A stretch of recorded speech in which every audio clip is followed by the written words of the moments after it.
Bismillahirrahmanirrahim. Falënderimet qofshin për Allahun, selavatet dhe selamet më të përzemërta qofshin mbi fulën e profetëve Muhammed Mustafa alayhi salam, familjen e tij të ndershme, shokët e tij eminent dhe besnik dhe mbarët ato të cilët e ndjekin dhe pasojnë rrugën dhe modelin e profetit alayhi salatu wassalam deri në ditën e fundit, ku elusim madhruarin Allah të na bëjë prej tyre.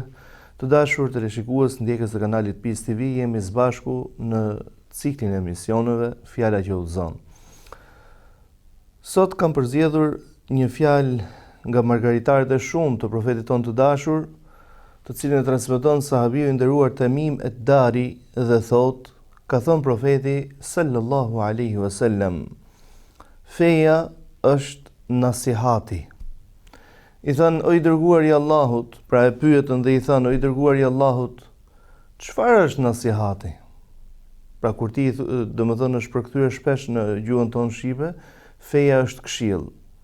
Pavarësisht se do japim nocionin tonë në lidhje me këtë këshill apo nasihat se çfarë është. Por edhe nëse do i themi dikujt që feja është këshill, çfarë kupton? Nuk kupton asgjë, themi të drejtën. Pra është një fjalë e cila ruan shumë sekrete në brendësitë të saj. Të vërteton ato që profeti alayhi salatu wassalam thot, u'titu jawami al-kalim.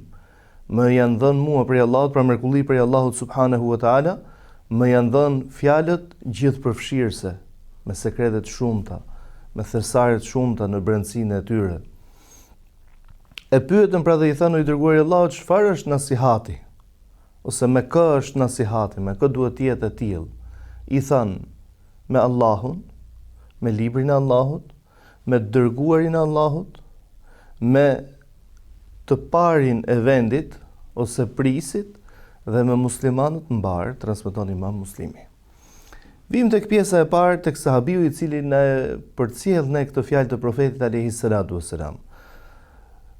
Ajo çfarë karakterizon këtë sahabi, gjithsesi i cili ka të veçantat e tij, por ajo çfarë karakterizon këtë sahabi është fakti që ai bëri një shërbim në Islam si çdo kusht tjetër, që do të thotë se gjithsesi i cili prej nesh duhet të jetë i dobishëm, që do të thotë që gjithsesi i cili prej nesh duhet përpiqet për një ndryshim. Se sa do ja arrijmë asaj, atë e din Allahu subhanahu wa taala. Por neve na mbetet përpjekja, pra të përpiqemi. Ashtu siç thot Allahu subhanahu wa taala, faqul i'malu wa qul i'malu fasayara Allahu 'amalakum wa rasuluhu. E ju punoni, thuaj punoni. Punën dhe veprën tuaj do ta shoh Allahu, pra do ta gjykojë Allahu subhanahu wa taala, do ta shohë i dërguari i tij dhe marr besimtarët. Pra, përpiquni, punoni. Tamim ad-Dari, të nderuarit e mi, vinte ose shkonte në Medinë pikërisht nga Palestina e sotme, ku kishte shërbyer si murg. E beqaton Zoti xhel xhelalu me pranimin e Islamit. Dhe normalisht dikush i cili din ta bëj diçka mirë, din diçka ta bëj në mënyrën më të mirë të mundshme, duhet dhe ta ofroj veten e tij. Pra mos prit gjithmonë që të tjerët të kërkojnë. E ke mundësinë ta bësh diçka, po ofrohu.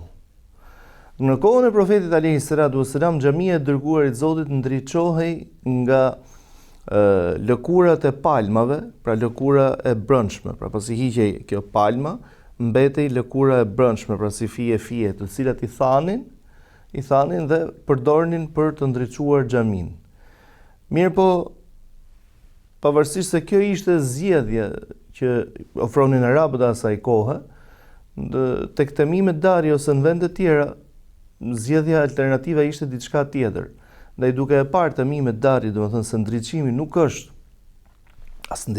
është në formën e duhur, por edhe bezdisja, domethënë se sidoqoftë ajo krijon atë tymin e saj dhe i thotë i dërguari i Allahut, a ma kish lënë mua pjesën e ndriçimit të xhamisë, pra ta marrun përsipër që ta ndriçoj xhamin, thotë dhe ja besoi pejgamberi alayhi salatu wassalam diçka të tillë.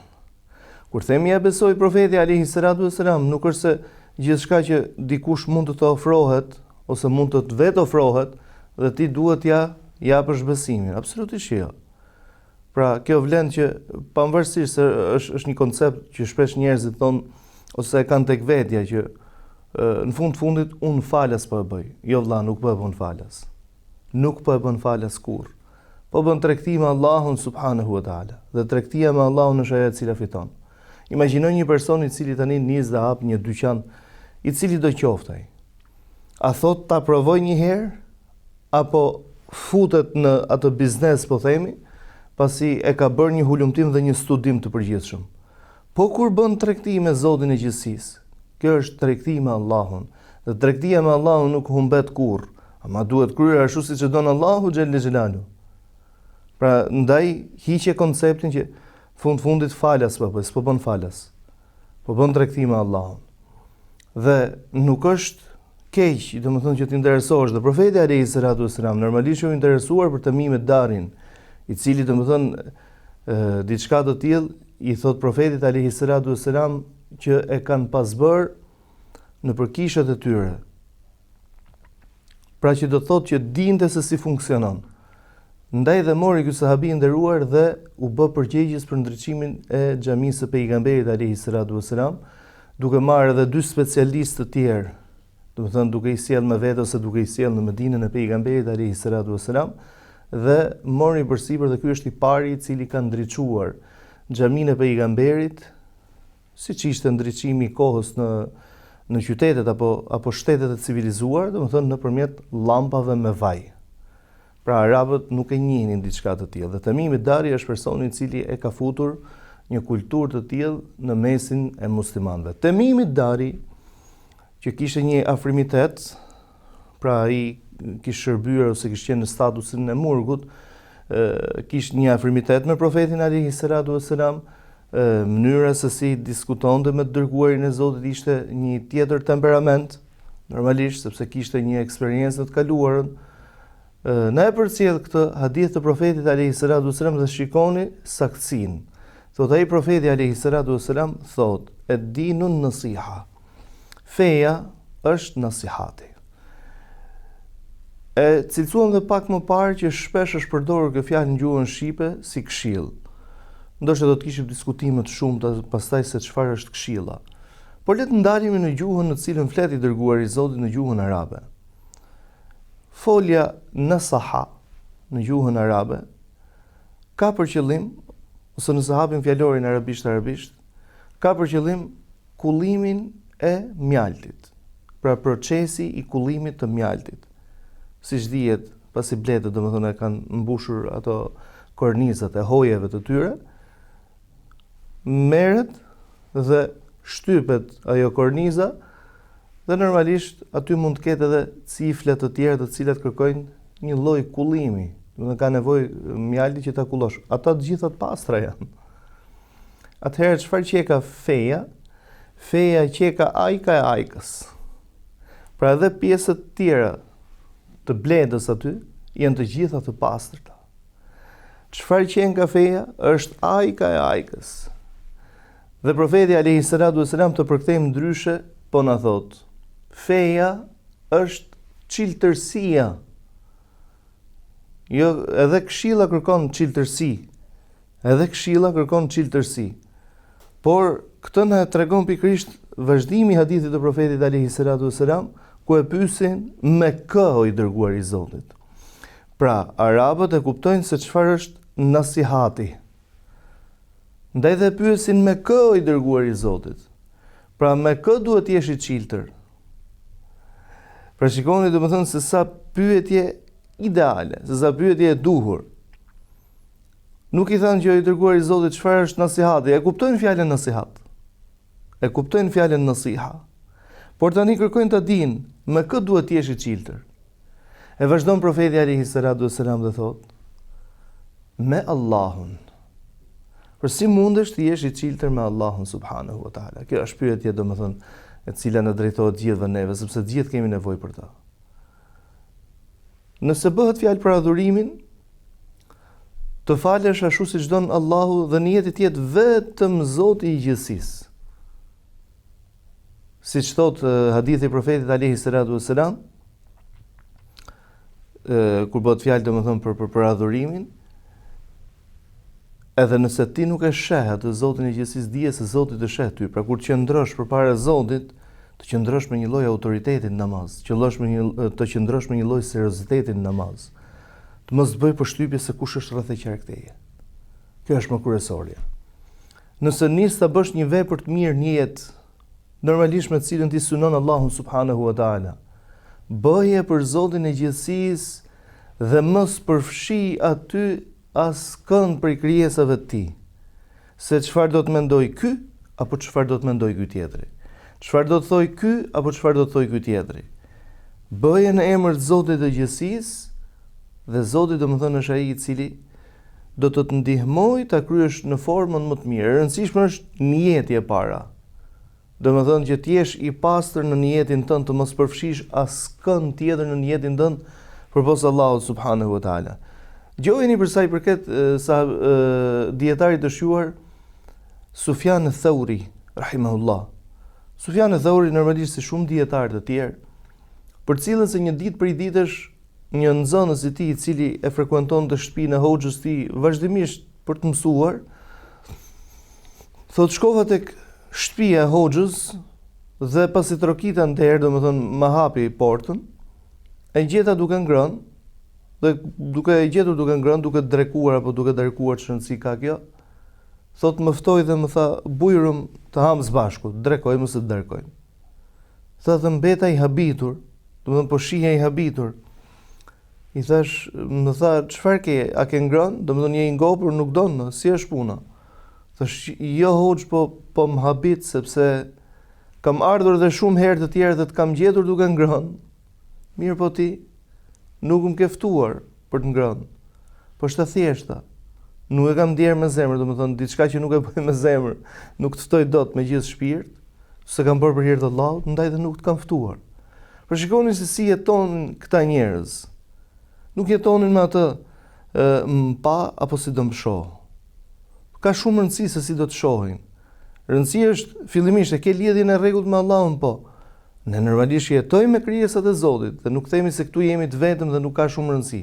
Ama kur jetojmë me Allahun, si të jemi të vetmuar, si të jemi në publik, ne jetojmë me Allahun njëjtë. Të jesh i çiltër me Allahun subhanahu wa taala do të thotë të kesh tur prej Zotit tënd, të shoh Allahu subhanahu wa taala në diçka që ai e ka ndaluar. Për kjo është çiltërsia. Nuk ka asnjë shenjë hipokrizie aty me Zotin e gjithësisë.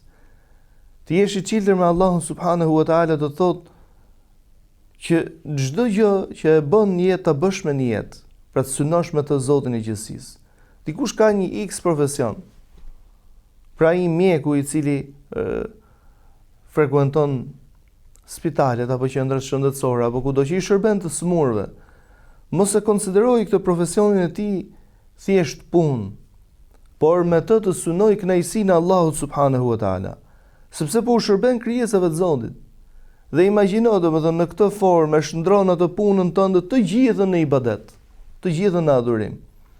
Pra e bën ato 8 orarshin apo 10 orarshin apo 12 orarshin tënd, e shndron të gjithin në sevap.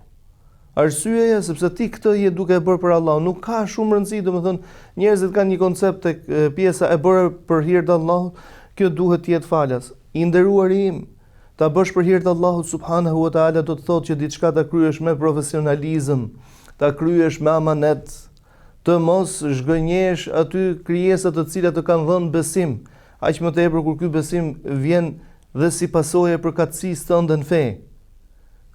Pra nuk ka lidhje kjo nëse ti paguash, pra nëse ti paguash për diçka, vallë e more ato të cilën ti e bëre, ne po themi domethënë që mos ta konsiderosh këtë punë thjesht për të paguar, për të marrë një rrogë dhe për të shkuar tek shtëpia.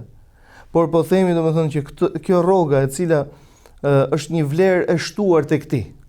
Është një vlerë e shtuar në dorën e besimtarit sepse besimtari do e përdor për mirë, ë? Kjo vlerë e shtuar në dorën e besimtarit të jetë vetëm një pjesë e vogël e atij shpërblimit që duhet të synoj ky njeri. Ndaj dhe ka thënë dietari i madh pra Sufjan ibn Uyeyna rahimahullah, gjëja që më shumë i kam vuajtur në jetën time ka qenë niyeti. Niyeti ajo e cila domethënë të prishet zemra ose të ndrohet rrugës. E bënim niyet diçka vetëm për hir të Allahut subhanahu wa taala dhe rrugës na u prishte niyeti. Thotë dhe nisnim për zdyti diçka të tillë. Dhe kam vazhduar thot për një gjendje të tillë për 20 vite me radhë. Ai nuk thot se domethënë se pas 20 viteve kjo përfundoi. Po ai thot se 20 vite kam kuruar pjesën se si të jetojsh vetëm për Allahun. Se si të jetojsh vetëm në emër të Allahut, se si të jetojsh vetëm me çiltërsinë e Allahut subhanahu wa taala. Këtë kemi nevojë në gjatë gjithë jetës tonë. Sepse njeriu si krijesë është krijesë e cila ndikohet, është krijesë e cila ndryshon. Nuk është i ngurt, nuk është i pandryshueshëm, ndryshon njeriu. Duke qenë se ndikohet edhe nga rrethanat, nga situatat e ndryshme, nga njerëzit të cilët e rrethojnë, atëherë ka nevojë domethënë për rifreskim të besës që i kemi dhënë Allahut subhanahu wa taala. Ne do të bëjmë një shkëputje të shkurtër për të rikthyer në pjesën e dytë me pjesën tjetër të hadithit të profetit alayhi salatu wassalam.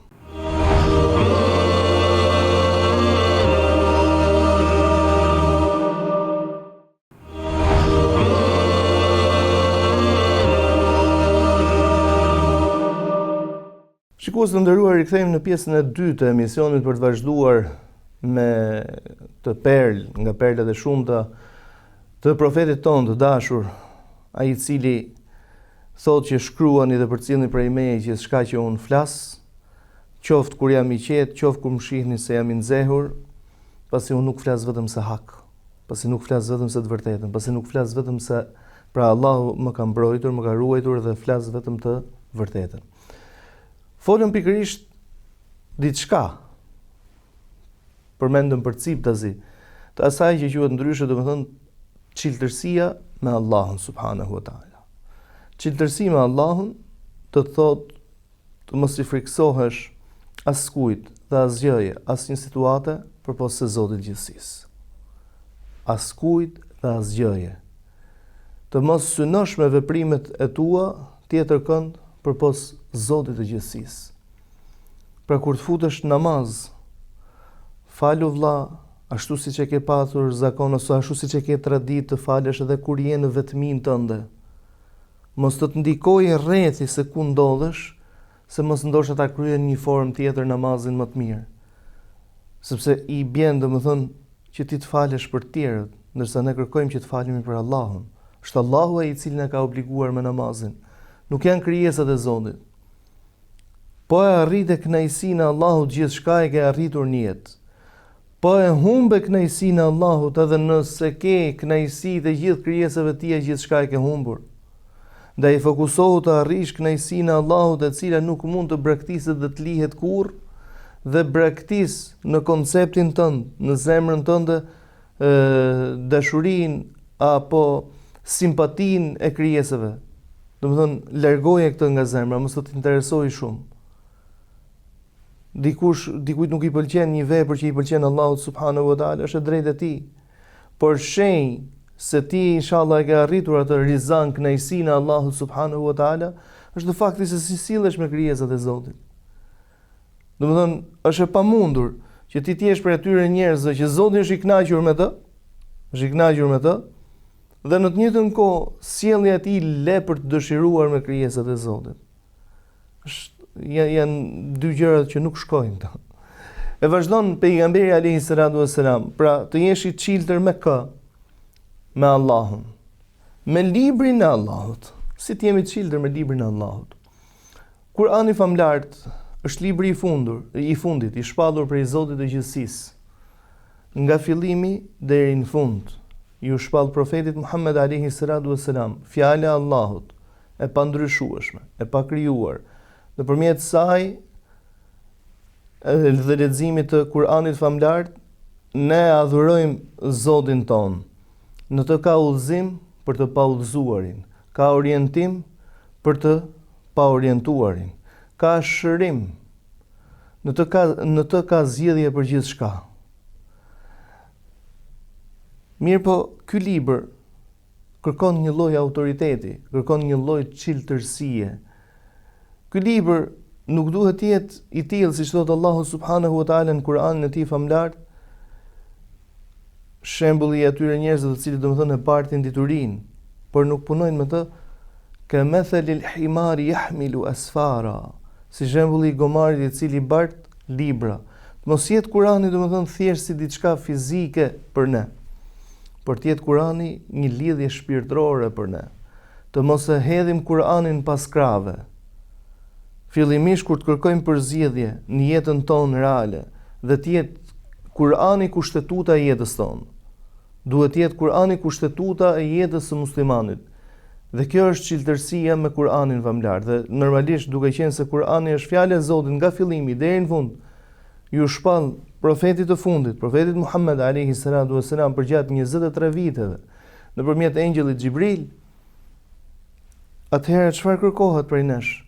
Kërkohet dhe një lloj respekti, pra automatikisht çiltërsia me të është çiltërsi me Allahun subhanahu wa taala.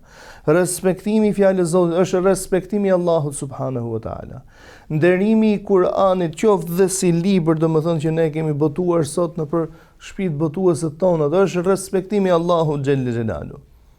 Pra nuk është thjesht tek formati se si është i botuar në çfarë shkrimi, në madhësinë e shkrimit, në ngjyrat e kombinuara aty apo jo, por tek mesazhi që ka Kur'ani famlar, tek tematikat që ka Kur'ani famlar. Ndaj besimtari në jetën e tij çiltërsi me librin e Zotit është që nuk e ndryshon atë me asgjë tjetër. Nuk sheh niyet nëse një ligj nga ligjet njerëzore është në favorin e tij, mirë po është në kundërshtim me kushtetutën e Allahut subhanahu wa taala dhe jep përparësi, domethënë, kësaj për cilën ai ka interes. Dhe thoj që më ka dhënë ligji, ose më ka dhënë shteti, ose më ka dhënë një X kushtetut. Nuk e thot diçka të tillë, por thot çfarë thot Allahu im, çfarë thot libri i Zotit. E normalisht që të kesh dashuri për librin e Zotit, të kesh çiltërsi me librin e Zotit, që të jesh i lidhur me librin e Zotit, kërkohet dhe lidhja në perfeksionimin e leximit dhe këndimit të tij. Pra ne themi që Kur'ani është fjala e Allahut e pakrijuar nga fillimi deri në fund. Por si është shqiptuar i nderuar im, domethënë si e ka shqiptimin ai? E ka shqiptimin ashtu siç do të dëshiroje ti, apo ashtu siç i është shpallur Allahut? Ndaj nga bukuritë e traditës islame në botën islame është dhe certifikimi në leximin e Kur'anit famlar. Sikur se kanë thënë, la ta'khudhil Qur'ana an sahafiyyin. Mos e merr Kur'anin, mos e mëso Kur'anin prej atij që e ka mësuar, domethënë, nga vetë Kur'ani. Pra ka marrë librin dhe ka mësuar. Pra dikush mendon se duke mësuar të lexosh Kur'an ose të lexosh në gjuhën arabe, kaq mjafton për këtë njeri dhe ulet dhe mund ta mësoj, ta memorizoj Kur'anin famlar nga fillimi deri në fund. Ose të tjerë të cilët kanë kërkuar dhe është punuar ndoshta me padashje për diçka të tillë, duke marrë incizimet e ndryshme të Kur'anit famlar që kanë hoxhallar të ndryshëm, hafizler të ndryshëm të mëdhtë të këtij ummeti dhe të kësaj kohe, duke nxjerr Kur'anin aty përpara dhe duke e vendosur, domethënë, në një nga këto metodat, qofshin në ditët tona nëpër rrjetet sociale, nëpër YouTube, ku ta diun, apo dikur nëpërmjet shiritave të kasetave, dhe duke dëgjuar surën dhe duke e përpjekur që ta korrigjosh ose ta perfeksionosh leximin e saj nëpërmjet këtij dëgjimi. Nuk është as pak e saktë dhe nuk është kjo metoda e duhur edhe nëse ja ke qelluar. Metoda e duhur është të ulesh tek hoxha, i cili e ka të trashëguar brez pas brezi kështu derisa shkon tek pejgamberi alayhi salatu wassalam. Dhe është diçka kjo që nuk fshihet.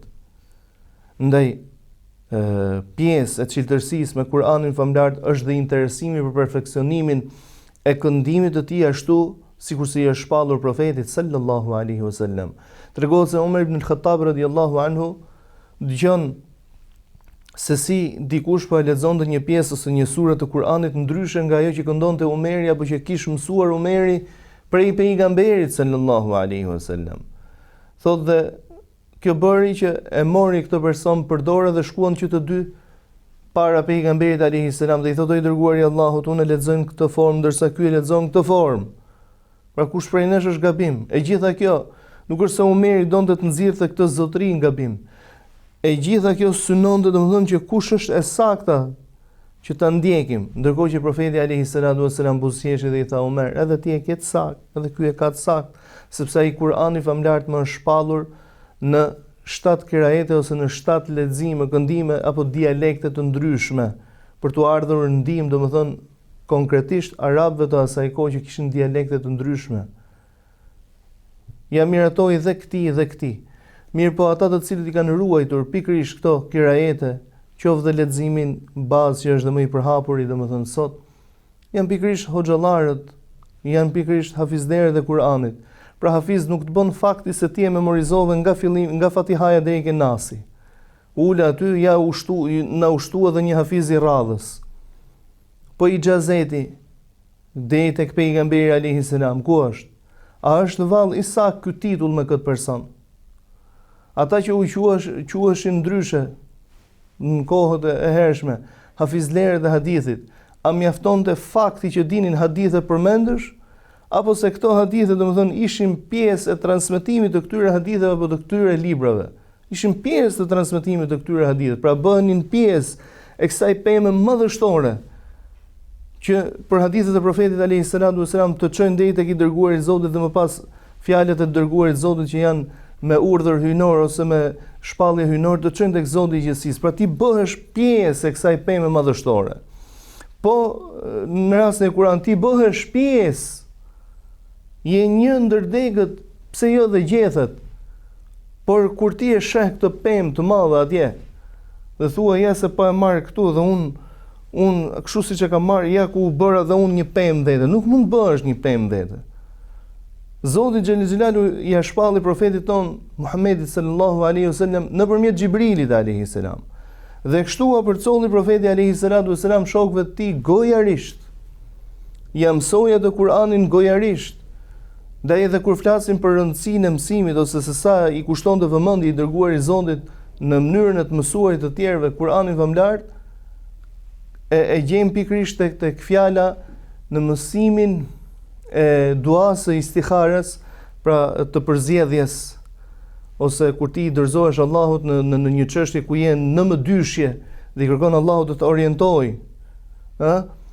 Ka thënë Xhabir ibn Abdullah i cili e transmeton këtë hadith, thot na e mësonte pejgamberi alayhi salatu wassalam duan e përzgjedhjes ashtu siç na e mësonte surën Fatiha, që do të thotë që i dërguari i Zotit ishte i kujdesshëm, i vëmendshëm që t'u mësonte të tjerëve dhe të caktonte sahabë dhe shokë të tij të cilët u mësonin të tjerëve Kur'anin famlar. Pra është shumë e rëndësishme kjo çiltërsi me Kur'anin famlar të përkthehet në një respekt. Nuk je ti ai i cili vendos rregulla. Rregullat janë të vendosura. Nuk mund vish të reformosh në kokën tënde, në dëshirën tënde ashtu siç dëshiron ti. Harxhon shumë kohë, harxhon shumë mund, sakrifikon shumë gjëra dhe në fund e ke bërë gjithçka gabim. Ne po themi që orientimi të jetë i duhuri ndaj çiltërsia me librin e Allahut, në përkushtim në të mësuarin e tij, në përkushtim në të mësuarit e mësimeve të tij, dhe çfarë është më kryesorja, pra duke kuptuar në këtë formë, në zbatimin e tij, zbatimin e rregullave të tij. E vazhdon pejgamberi alayhi salatu wasalam, pra çiltërsia me Allahun, me librin e Allahut, me dërguarin e Allahut. Me yuti'i rasula faqad ata'a Allah. Pejgamberi Allahu xhallal xhelalu thot për pejgamberin alayhi salatu wasalam, kush i bindet pejgamberit i është bindur Allahut. Përse? La yantiqu anil hawa in huwa illa wahyun yuha. Ai nuk flet nga vetja, nuk flet bosh. Ajo që ai flet është shpallje prej Allahut subhanahu wa taala. Pra, bindja ndaj pejgamberit që nga një obligueshmëri dhe konsiderohet automatikisht bindje e Zotit xhel xhelalu, sepse fjala e profetit nuk i atribuohet atij, por i atribuohet Allahut subhanahu wa taala. Gjithçka që ai ka folur, gjithçka që ai ka miratuar, gjithçka që ai ka heshtur ndoshta ndaj saj, domethënë duke qenë i vëmendshëm, ndaj çiltërsia me të dërguarin e Allahut subhanahu wa taala do të thotë pasim i tij. Ta pasosh të dërguarin e Zotit në gjithçka. Të japësh prioritet fjalës së profetit në ndaj gjithçkaje. Të kërkosh zgjidhje në fjalët e profetit në gjithçka. Të jesh i çiltër me profetin në dashuri, aq sa dashuria për të mbizotrojë mbi dashurinë për veten tënde, sepse vetëm këtë formë ne mund të reformohemi në jetë, ashtu siç thot Allahu subhanahu wa taala, udkhulu fi silmi kafa. Hyni në Islam tërësisht, nuk ka thënë pjesërisht, tërësisht. Hyni në Islam tërësisht. Pra, lëre të kaluarën tënde. Lëre se çfarë ke menduar në të kaluarën, se çfarë ke vepruar në të kaluarën, se çfarë ke trashëguar nga familja, nga shoqëria, nga farefisi në të kaluarën. Por fokusohu, domethënë, se çfarë të shpall Allahu dhe çfarë të orienton i dërguari i Zotit për këtë. Për zgjedhje të ndryshme, për problematika të ndryshme, për pajtime të ndryshme. Të dashur teleshikues, duke qenë se emisioni tonë ka ardhur fundi, ne këtu do të ndalemi duke e lutur Allahun subhanahu wa taala të na mbulojë me mirësitë e tij të pafundme, të na orientojë në më të mirat e tij.